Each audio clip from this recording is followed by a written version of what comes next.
바이오도 플랫폼 기술이 가능합니다. 뭐 뇌 투과를 잘하는 물질을 갖고 있다거나 알테오젠처럼 피하 주사로 전달할 수 있는 물질을 갖고 있다면 모든 약물들이 다 혈관 주사에서 피하 주사로 바뀌기 때문에 플랫폼 기술인 거죠. 4대 바이오 산업으로 따로 분류해도 될 만큼 중요하다.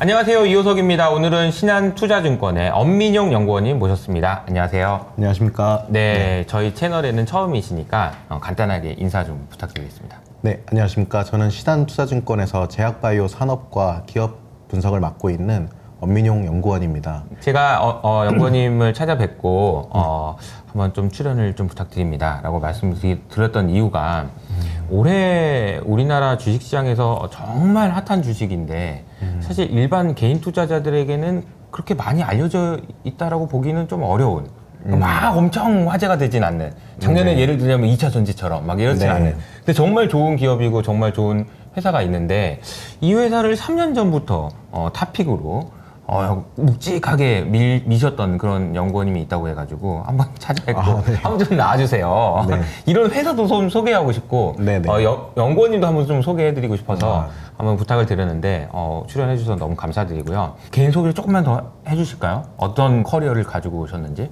네. 저는 이제 응용화학 생명공학 공대에 나와서 이제 약물 전달 시스템 석사까지 이제 진행을 했고요. 약물 전달 시스템. 네. 제약회사에서 한 6년 3개월 정도 이제 신약연구팀에서 연구원으로 재직을 하면서 네. 뭐 기초과학부터 뭐 제형개발, 분석법 연구, 그리고 네. 식약처 허가자료 작성이나 임상 뭐 이런 것들 전반적인 내용들을 다 하셨다가 연구를 했었고 뭐 특허랑 논문 작성 이런 것들도 진행을 했었습니다. 그래서 2021년 2월까지 이제 제약회사에 있다가 이제 여의도로 넘어왔습니다. 2021년에 오신 거예요? 네, 맞습니다. 네, 그때부터 제가 알기로는 이 알테오젠이라는 회사를 네, 탑픽이라고 하죠, 우리가? 맞습니다. 미셨는데 네. 그때 로직이 뭐였어요, 그때는? 일단 제가 석사 때 전공했던 분야가 또 약물 전달과 관련된 부분이기도 했었고 네. 약물을 전달한다는 거죠? 그러니까 약물을 몸속에 넣는다는 네, 의미인가요? 네. 효과적으로, 효과적으로. 또는 부작용을 줄이면서 아, 네, 이제 전달하는 기술을 뜻하는데 네.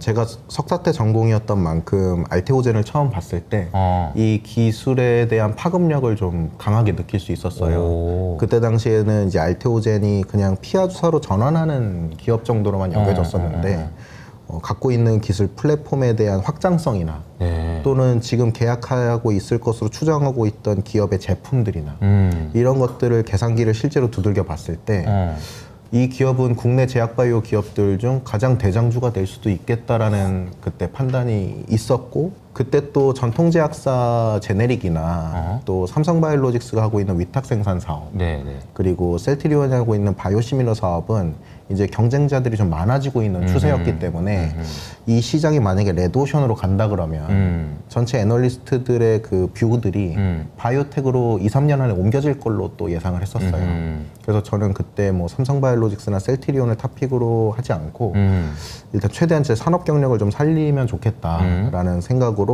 이제 바이오텍들을 위주로 좀 설명을 많이 드렸었고 그때 이제 탑픽으로 알테오젠을 좀 시장에 제시를 했었습니다. 그때 시가총액이 얼마 정도 됐어요? 그때가 한 3조? 3조. 네. 지금이 한 14조 정도. 14조. 네. 그러니까 이제 꽤 많이 올랐는데 사실 3조에서 14조까지 그냥 5배 올랐다 이렇게 하기에는 중간에 우여곡절이 많았죠.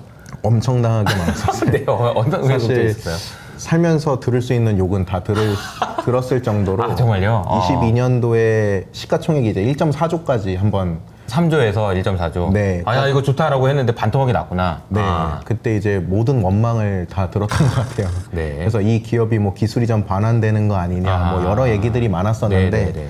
제가 그때 현대차증권에 있었을 때고, 네. 뭐 지금도 그렇지만, 그때 태어나서 처음이자 마지막으로 그때 컨빅션 콜 보고서를 알테오젠을 썼었습니다. 그래서 이게 진짜 멋있더라고. 그러니까 이제 3만 원이었는데 좋다고 했어. 네. 근데 반토막이 났어. 네. 근데 강하게 사! 컨디션이야! 네. 이런 거잖아요. 네. 그래서 그 내용이 뭐였어요? 그때 이제 지금 우리가 추정하고 있긴 하지만 2019년도 당시 기술 이전을 체결했던 걸로 보고 있는 사노피, 이제 기술 이전 건수가 이제 기술 이전 반환될 거라는 루머가 이제 한참 돌았던 시기였고 그에 따라서 이제 머크 기술 이전도 이제 반환되는 거 아니냐까지 확장되면서 알테오젠의 기업의 가치가 사실 피아 주사에 거의 모든 것이 이제 네. 담겨져 있는 상황이었는데 여기서 빅파마 기술 이전이 반환된다 그러면 기업의 가치가 완전히 사라지는 거잖아요. 그러네요. 그런 루머들로 우려들이 인해서 있었어. 이제 MSCI 지수 편입이 돼 있던 것도 편출당하고 그러면서 이제 수급들이 계속적으로 빠져나가니까 빠지니까 그런 우여곡절이 있었지만 그래도 거기서 바이코를 세게 한번 외치신 게 지금 딱 10배 오른 거예요. 그죠? 그때 이후로는 그때 그렇습니다. 이후로는 주가가 10배 올랐습니다. 그런데 이제 지금도 사실은 이 회사가 시가총액 이미 14조면은 굉장히 큰 회사가 됐고 그런데도 여전히 업사이드가 있다라고 생각을 하시는 것 같은데 네. 그 개념을 이해하려고 보면 연구원님 쓰신 이번에 이제 그 인덱스 보고서에 보면 네. 그 개념을 알아야 되겠는 것 같더라고요. 바이오 플랫폼이라는 게 도대체 뭐냐? 이거 네. 바이오 플랫폼이 뭡니까?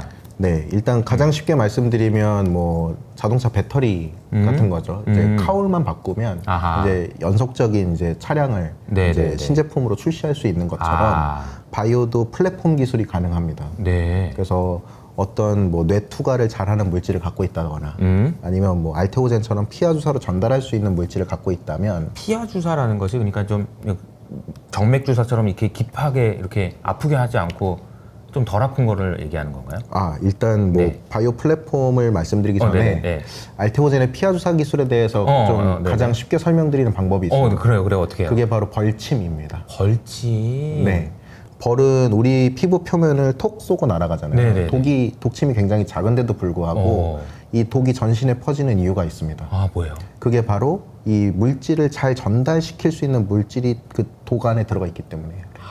벌독, 뱀독, 전갈독, 그리고 거머리 같은 경우에도 이제 혈액을 잘 빨아들여야 되잖아요. 네. 그래서 혈관까지 이빨이 도달하지 않는데도 불구하고 혈액을 잘 섭취합니다.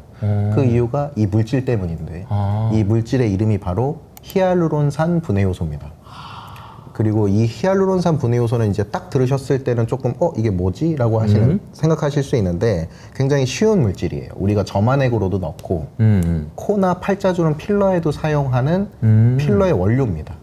그리고 이 물질은 어려운 말이지만 세포의 기질이라고 하는 우리 몸이 이렇게 물렁물렁 탄력을 이제 유지할 수 있는 일종의 젤 같은 물질로서 이미 우리 몸에 있는 그래요? 물질이에요. 그래서 얘가 혈관까지 도달하는 어떤 장벽을 만들고 있기 때문에 벌침이 독을 톡 쏘고 날아가면 이 독이 혈관까지 메인으로 도달하지 못합니다.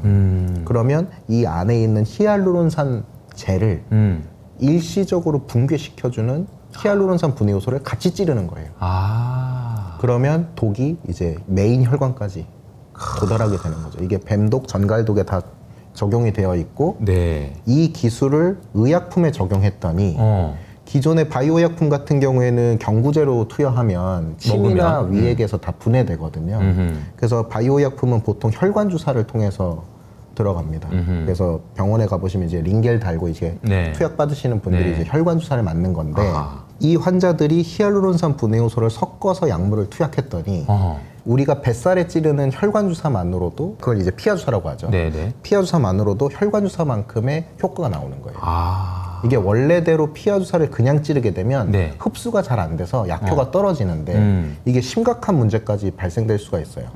만약에 항암제라면 흡수가 안 된다? 그러면 암이 증가한다는 뜻이고 그러네요. 생명에 위협을 줄 수 있는 상황이니까 항암제 같은 애들은 이제 알테오젠의 기술을 써서 이제 피하 주사로 전환하게 되는 것이죠. 이따 뭐 후에 말씀드리겠지만 그러면 항암제들은 왜 꼭 피하 주사로 가야 되느냐?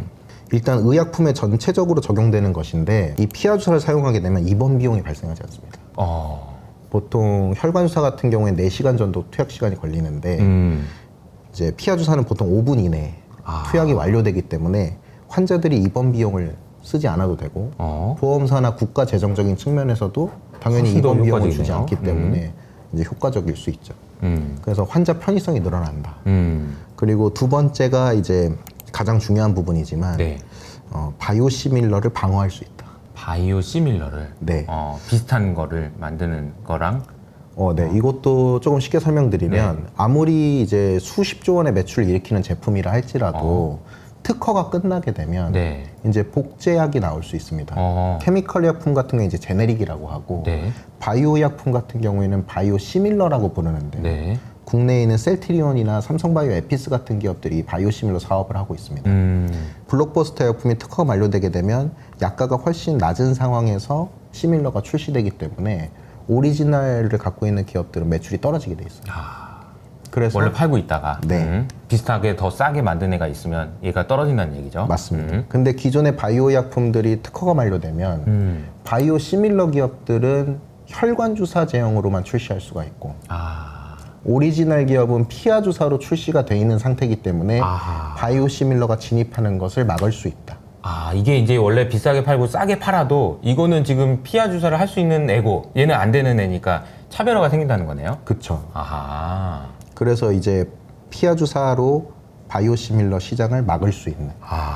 요게 이제 기존에 우리가 알고 있던 피하 주사의 장점은 두 가지입니다. 그렇군요. 그래서 환자의 편의성과 이제 바이오 시밀러 환자도 방어. 좋고 그 약을 만들었던 이제 회사도 좋고 이런 네. 거네요. 근데 이제 아까 플랫폼 얘기하다가 피하 주사 설명을 해주셨는데 이게 너무 재밌네요. 벌침하고 비슷하다. 네. 그 효과를 여기다 약을 넣는 거에다가 그러니까 최대한 많이 잘 전달될 수 있도록 네. 그게 돼 있다는 것이 너무 신기한데, 그러니까 플랫폼이라는 거는 결국은 한번 만들어 놓으면 이 약에도 쓰고 저 약에도 쓴다 이런 얘기인 것 같아요. 히알루론산 분해 효소를 여러 약물에 섞으면 그 모든 약물들이 다 혈관 주사에서 피하 주사로 바뀌기 때문에 플랫폼 기술인 거죠. 그렇군요. 여기도 저기도 다 쓸 수 있는 기술이라는 거예요. 그러면 이 플랫폼 기술에 주목하시는 이유가 있을 것 같아요. 뭐 이제 사실 바이오라는 게 여러 가지 산업이 있잖아요. 네. 근데 왜 하필 플랫폼이냐? 그걸 이제 설명드리기 위해서 제가 신한에서 이직하고 나서 처음으로 낸 자료가 있습니다. 네, 이제 제목은 귀여운 제목이네요. 네. 엄니버스라고 해서 제 이름을 네. 붙여서 제가 좋아하는 기업들을 좀 재밌게 묶어봤고요. 네. 변화를 읽어라라고 하는 이제 제목으로 발간을 했습니다. 여기 보시면 이제 바이오 플랫폼의 중요성에 대해서 굉장히 강조를 많이 드렸어요. 그래서 국내 4대 바이오 산업이라고 해서 보시면 지금 CDMO는 위탁 생산 사업이거든요. 네. 이것도 뭐 간단히 설명드리면 빅파마는 보통 이제 투자할 자금이 생기면 생산 시설을 확대하기보다는 신약 기업에 또는 신약 파이프라인 개발에 비용을 쓰기 때문에 생산은 보통 외주를 맡깁니다. 네. 이제 우리나라에 있는 삼성바이오로직스가 이 CDMO, 위탁 개발 및 생산이라고 하는 사업을 하고 있고요. 바이오 시밀러는 아까 말씀드렸듯이 이제 특허가 끝난 바이오 약품을 유사하게 만들어서 이제 출시하는 제품이고, 요건 셀트리온이 잘 하고 있죠. 그래서 국내 3대 산업에서 가장 중요한 건 사실 신약 개발이었는데 신약 개발은 아직 국내 기업들 중에 블록버스터 약품을 개발한 기업이 안타깝게도 아직은 없는 상황입니다. 근데 제가 이걸 4대 바이오 산업으로 나눈 이유가 있습니다. 네.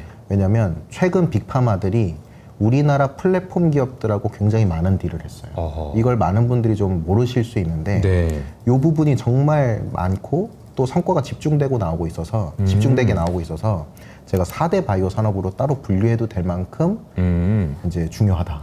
기존에는 이제 좀 약 만들어 주는 거, 혹은 더 싼 약, 비슷한 약 만드는 거, 혹은 아직 신약 만드는 거, 이 세 가지였는데 네. 이 플랫폼이라는 게 하나 생겼다는 거죠. 네. 그래서 이 증거로 제가 설명드리는 이유가 그 다음 장 보시면 네. 국내 제약바이오 기업들 중에 빅파마 기술 이전 성과를 보인 기업들을 좀 정리를 드렸어요. 네네네.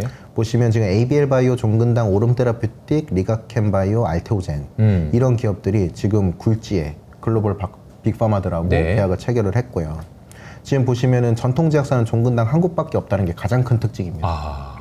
그러니까 원래는 자금력도 높고 기존에 연구 인력도 많았던 전통 제약사가 아니라 네. 바이오텍에서 빅파마하고 기술 이전을 체결하고 있는 것이죠. 바이오테크 기업이. 네. 네. 근데 여기서 주목해서 보셔야 될 부분은 두 가지 정도가 있는데, 첫 번째, 제가 이 얘기를 밖에 나가서 말씀을 드려도 뭐 결론적으로 얘네도 다 반원할 수 있는 거 아니야? 이렇게 보시는 분들이 계세요. 네네네. 근데 제가 그 증거로 설명드리는 게 계약금 비율입니다. 계약금 비율. 네. 그러니까 바이오 기업을 투자하실 때 이 기업이 진짜인지 아닌지를 보시는 가장 중요한 지표입니다. 네네네. 이게 뭐냐면 보통 미국과 유럽에 있는 바이오텍이 글로벌 빅파마하고 기술 이전할 때 네. 전체 계약 규모의 5%에서 8% 사이 계약금을 받습니다. 이 계약금은 반환 의무가 없기 때문에 받으면 땡이에요. 그러면 이 받으면 땡 하는 이 금액을 얼마나 많이 받았냐가 중요한 거죠. 그러니까 이제 집 계약할 때 얼마를 계약하느냐 네. 이런 거죠. 나 확실히 살 거면은 많이 줘도 되는 거니까. 그쵸, 그죠? 그쵸. 그래서 지금 보시면 ABL 바이오가 2022년 1월 12일에 사노피하고 1.3조 원 규모 계약을 체결했는데 뭐 1.3조도 굉장히 큰 규모지만 네네네. 이 금액은 아직 받은 게 아니에요. 네네네. 앞으로 받을 거죠. 그럼 계약금이 중요한 건데 네, 얼마를 무려 받았나요? 900억 원을 받았습니다. 아, 900억. 이게 전체 계약 규모의 7%에 해당하는 금액이고 네네. 우리나라 바이오텍으로서는 최초의 사건이었어요. 미국과 유럽의 바이오텍 수준만큼 받은 겁니다. 그래서 이제 계약의 질이 이제 과거와 굉장히 다르다. 그리고 지금 보시면 리가켄 바이오 같은 경우에도 존슨앤존슨과 무려 2.2조 원 규모 기술 이전 계약을 체결했는데 네. 반환 의무 없는 계약금 1,300억 원을 받았어요. 반환하면 누구 손해죠? 그러니까 계약한 사람 빅파마의 손해죠. 빅파마의 손해죠. 그리고 이게 900억, 1,300억 이렇게 나온 이유는 비딩이 붙었기 때문이에요. 너네 물질이 좋아서 우리가 한 번에 1,300억을 줄게가 아니라 나는 500억, 그럼 난 700억 이렇게 올라가서 1,300억이 된 거죠. 그럼 여기서 얻을 수 있는 힌트가 있어요. 리가캠이 존슨앤존슨과 계약을 했지만 네. 비딩을 했던 또 다른 빅파마가 안에 있겠다라는 또 예상이 그럼 나도 사고 싶었던 애가 있다는 거네요. 그렇죠. 그래서 두 번째 특징이 뭐냐? 과거에는 이제 ABL 바이오랑 사노피 딜 나왔다. 그러면 얘네 팔고 이제 안 봐. 이런 좀 접근 방식이었다면 이제는 달라요. 이 기업이 또 하겠구나로 바꾸셔야 돼요. 그래서 ABL 바이오도 연내 기술 이전을 추가로 목표하고 있고 네. 리가켄 바이오랑 알테오젠은 지금 3분기 기술 이전을 목표로 하고 있는 상황이어서 이 뷰도 언젠가는 이제 통용될 거라고 봅니다. 이 기업들이 또 기술 이전을 빅파마하고 체결하면 그때부터는 이 기업들은 앞으로 계속 나오는 거예요. 그래서 이게 과거와 굉장히 다르다. 그리고 처음으로 설명드렸던 것처럼 그 모든 기업들이 다 플랫폼 기업들이었다. 플랫폼 기업이었다. 네. 신선하네요. 그러니까 우리나라 바이오 회사들이 그동안 돈 벌어왔던 이 세 가지 큰 축에서 하나가 새로 생겼는데 의미 있게 지금 빅파마들이 나도 좀 하자 줄 서 네. 있는 것 같은 느낌. 맞습니다. 야, 그 정도의 기술력이 이렇게 어떻게 생겼을까? 막 이런 것도 되게 궁금하네요. 그러면은 우리가 이게 알테오젠에 대한 이야기를 오늘 좀 자세하게 여쭤보고 싶어요. 그래서 알테오젠이 어떻게 이런 그 대단한 기술들을 개발할 수 있었던 건가요?